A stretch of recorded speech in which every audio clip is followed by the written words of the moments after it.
අද අපි කතා කරන්නේ අලුත්ම Apple ඔපරේටින් සිස්ටම් එක ගැන. මේ දවස්වල සෝෂල් මීඩියා වල ගොඩක්ම ට්‍රෙන්ඩින් යන්නේ iOS 19 iOS 26 කියන එක. ඉතින් මේ iOS version දෙක මොකක්ද? ගොඩක් අය මේ දවස්වල කන්ෆියුස් වෙලා ඉන්නේ. මේ එන ජූනි 9 වෙනිදා Apple ලා වසරේ දැවැන්තම ඉවෙන්ට් එක වෙන WWDC 25 කියන ඉවෙන්ට් එක පවත්වන්න නියමිතයි. ඒ ඉවෙන්ට් එකේදී Apple ලා තමන්ගේ මේන් OS එකේ අප්ඩේට් අනවුන්ස් කරනවා. WWDC කියන්නේ World Wide Developer Conference කියන එකට. මේක ජූනි 9 වෙනිදා ඔන්ලයින් පැවැත්වෙනවා. හැබැයි සමහරක් අයට මේ ඉවෙන්ට් එකට ෆිසිකලි ජොයින් වෙන්න පුළුවන්. ඒකට Apple ලා වෙනම ටිකට් රිලීස් කරනවා. මේකදී Apple අනවුන්ස් කරනවා Apple ලගේ next major version ගැන. iOS, iPadOS, macOS, watchOS, tvOS, visionOS හැම එකක්ම. ඉතින් මේ version මුලින්ම developers ලට රිලීස් කරනවා.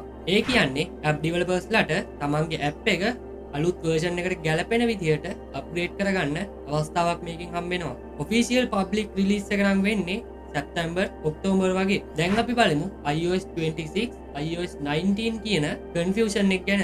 මෙච්චර කල් iPhone OS එක iOS 18 වෙනකන් ආවා. ඊළඟට උනත් අපි බලාපොරොත්තු වුණේ iOS 19 කියන එක. ඒත් මේ අවුරුද්දේ නම් Apple ලා ඒ නම වෙනස් කරන්න යන්නේ. දැන් තියෙන ඔපරේටින් සිස්ටම් එකට අවුරුද්ද එකතු කරන අලුත් ප්‍රතිපත්තිය.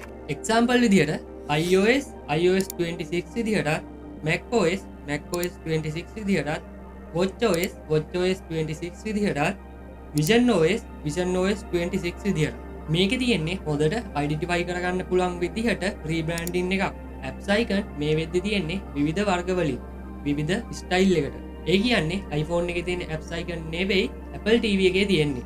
ඉතින් මේ iOS 26 කියන එකෙන් මේ apps icon සමාන කරන්න තමයි මේ Apple ලා try කරන්නේ. තව customization ගොඩක් තියෙනවා. control center එකට අලුත් widgets, themes, dynamic icon packs, home screen layout customization, ඒ වගේම Apple ලා AI based features ගොඩක් මේ iOS 26 එකත් එක්ක හඳුන්වා දෙන්න ඉන්නවා.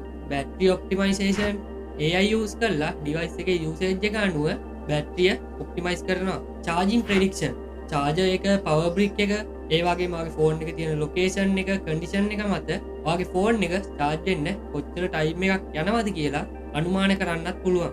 Siri AI update, offline Siri, more natural voice, smart suggestion, live voicemail filtering, AI based spam call detection. ඊළඟට ඔයාලට පොඩි warning එකක් දෙන්න තියෙනවා. ඒක තමයි ඔයා මේ beta version එක install කරන්න හිතනවා නම් ඒක ඔයාගේ main device එකට install කරන්න එපා.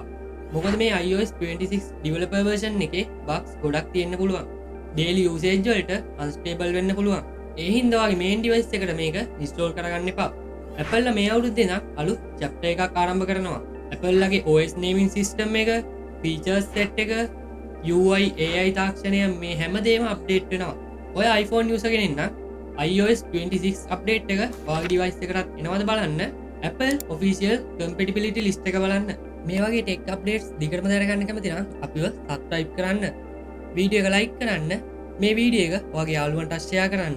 ඉතින් ඔයාලට මෙන්න මෙතන වැටෙන වීඩියෝ එකෙන් iPhone එකේ බැටරි ඉතුරු කරගන්න මම ක්‍රම ටිකක් ගැන දැනගන්න පුළුවන්. මේ වීඩියෝ එකත් බලන්න. එහෙනම් අදට ගිහින් එන්න. සුබ දවසක්.